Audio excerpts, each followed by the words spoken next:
He's the 12th coach in team history charged with bringing the 6th, maybe 7th, 8th, 9th, and 10th Stanley Cups to Edmonton. Dalles Eakins, welcome to Edmonton, and congratulations on the new gig. Thank you very much. The last 4 years you've spent in the American Hockey League, I know grabbing a lot of attention for the work you've done with the Toronto Marlies. What does the AHL do for a coach? We've seen players get the seasoning they need down there, get used to the speed of the game, the tax of the travel. What about from a coaching perspective? Well, I think the biggest thing, you're allowed to make some mistakes down there.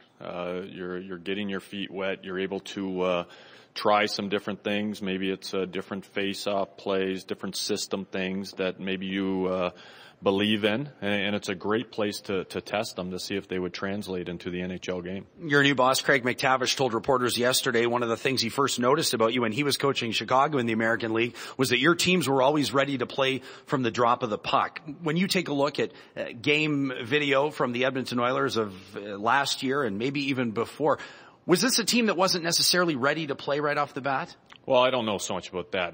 I'll be honest with you. I've watched 2 games this week, past games. I think there's a lot to be gained here with the young players. Just managing the puck a little bit better, playing without the puck a little bit better, and that's not going to take away from their offense. We want to get that puck back as fast as we can so they can enjoy their offense. But I didn't see that they weren't ready to play, that's for sure. But I think we can just surround these guys with some different character guys and take a big step in the right direction. I don't expect you to comment on rumors about other potential job opportunities you looked at. We know that you spoke with the Vancouver Canucks. There were rumors that the New York Rangers were courting you. You canceled an interview with the Dallas Stars. What was the appeal to come to Edmonton? Well, first it was the family atmosphere.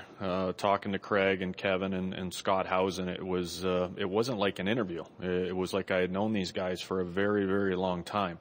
And then the makeup of the team. It was the team for me that probably had the most potential. Hopefully we can realize that potential. And it just seemed like a natural fit for me and my family. And it wasn't a decision that was taken lightly, but I knew in my heart that this was the place to come. Coach, you're no doubt going to face a barrage of questions about the so-called Big Five here, but I want to ask you, first of all, between the pipes, you look at Devan Dubnyk, and right now a lot of folks are wondering if Dubnyk will be, in fact, the goalie that'll take this team forward for the next number of years. How do you approach a relationship with a goalie right off the bat? Does he get every chance to succeed? Well, I think so. Obviously, we're going to add players as we go along here, but this young man has been in the net here. The relationship will start with a very simple conversation, and we'll start building our personal relationship. But not even the goalie. Every one of these players is going to be given a chance to succeed, and if they don't, then we'll try to build them back up and push them forward again.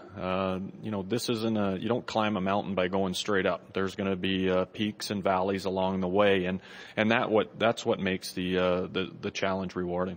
Probably no surprise that the team got you under contract before the NHL entry draft at the end of this month, rather. But we know that that's more the general manager's job. So to put the pieces in place, you will no doubt, though, have a great deal of feedback there.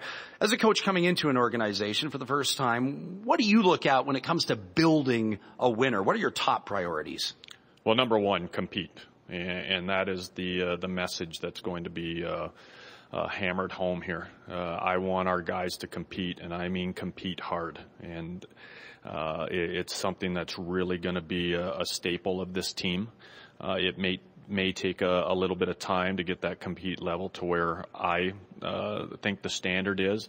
And this isn't them competing for me or competing for management. I want these guys to compete for each other first.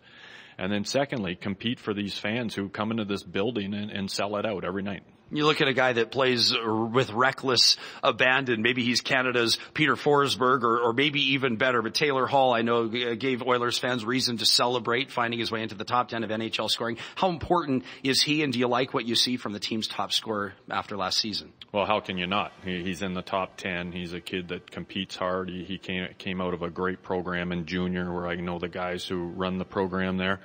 So obviously he is one of the very key figures in us moving forward. Let's talk about a player that struggled a little bit last year. I don't even know if he's 20 years old yet. There's rumors he's playing with a bum shoulder. He just had surgery to hopefully fix that. How do you, as a reputed players coach, approach a player like Ryan Nugent-Hopkins? Well, it started here yesterday. It started with a hello and a conversation, and we talked about his shoulder. We talked about his summer. How important it is to get that shoulder healed and strong, not come back too quickly from it, and at the same point, not to baby it.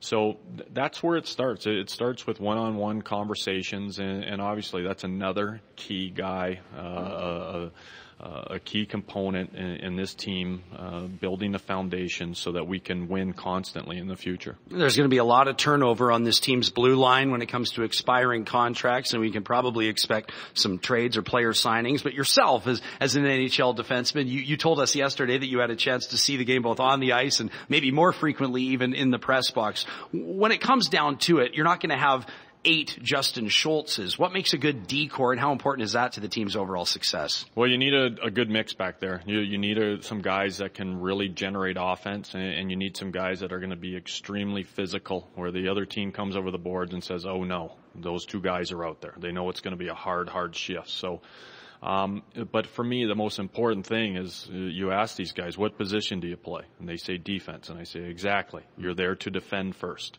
So we're not going to take anything away from a kid like Schultz.